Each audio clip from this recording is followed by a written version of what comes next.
नमस्कार, मी अश्विनी पुरी. DS news 24 मध्ये आपल्या सर्वांचं स्वागत. बघणार आहोत बातमीचा सविस्तर आढावा.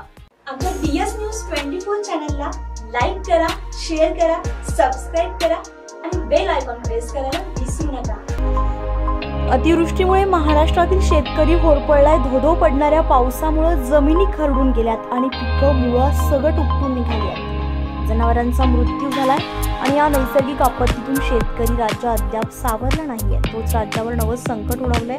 लालिनाच्या प्रभावामुळे यंदा कडाक्याची आणि हाडं गोठवणारी थंडी पडू शकते असा अंदाज वर्तवलाय.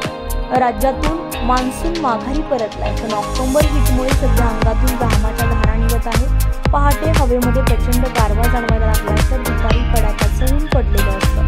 पुढील काही दिवसानंतर राज्यामध्ये थंडीचा प्रभाव आणखी वाढण्याची शक्यता आहे.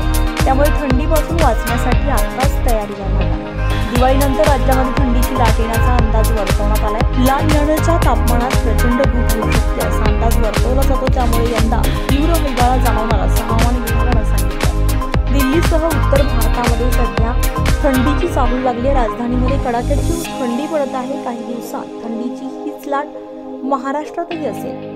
DS न्यूज 24 साठी अश्विनी पुरी, मुंबई. अशाच नवनवीन घडामोडी पाहण्यासाठी पाहत रहा DS न्यूज 24.